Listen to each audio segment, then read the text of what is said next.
परंतु बड़ा आश्चर्य, जिस जिस भवन में नारद जी गए उसी उसी भवन में भगवान को अलग अलग कार्य करते हुए देखे। कहीं पर भगवान बैठ करके हवन कर रहे हैं, कहीं पर भगवान बैठ करके ब्राह्मणों को प्रसाद खवा रहे हैं, कहीं पर ठाकुर जी घुड़सवारी कर रहे हैं, तो कहीं पर भगवान स्नान की तैयारी में है और कहीं पर श्री ठाकुर जी अपने गुरुजनों के द्वारा बैठ करके द्वारिका में कथा सुन रहे हैं। ऐसा नहीं है कि जब कथा होती है तो हम ही लोग कथा सुनते हैं। भगवान की कथा ऐसी है कि भगवान भी अपनी कथा को सुनते हैं, वेद पुराण को सुनते हैं। बोले वेद पुराण वशिष्ठ बखाने, वेद पुराण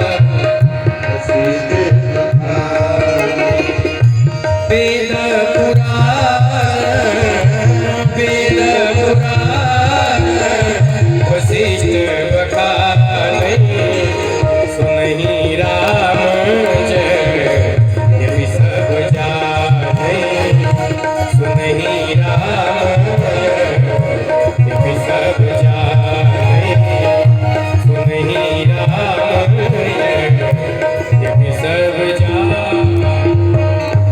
भगवान भी वेद पुराण सुनते हैं, सब कुछ जानते हैं, फिर भी सुनते हैं। क्यों सुनते हैं?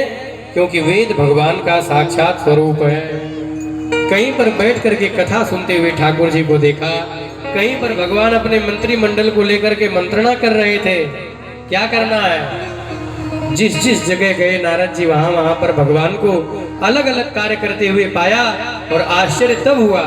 ठाकुर जी मिलते हैं सब जगह, परंतु जितनी बार मिलते हैं उतनी बार कहते हैं आइए आइए नारद बाबा, कैसे आना हुआ है, कब आए। अब तो नारद जी की बुद्धि घूमने लगी कि इनसे मिल के आ रहा हूं और दोबारा मिलता हूं तो कहते हैं कब आए, कैसे आए हैं। नारद जी की बुद्धि चकरा गई। भगवान ने कहा बेटा नारद, जब हमारा बेटा ही हमारी लीला में व्यामोहित हो जाता है तो आप तो हमारे बेटा के बेटा हो। क्या मतलब? बोले ब्रह्मा जी भगवान के पुत्र लगते हैं और ब्रह्मा जी के पुत्र श्री नारद जी हैं।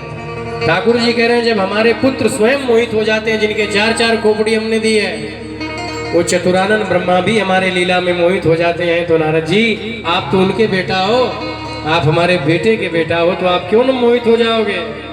फिर भी धर्म का कर्ता, धर्म का वक्ता और इसका रक्षक मैं हूँ, आपको मोह नहीं करना चाहिए। कोई बात हो तो बताइए। नारद जी ने कहा कि पांडव राजसूय यज्ञ करना चाहते हैं और आपको यज्ञ में बुलाना चाहते हैं। तब तक जरासंध नाम का एक राजा था जो कंस का ससुर था।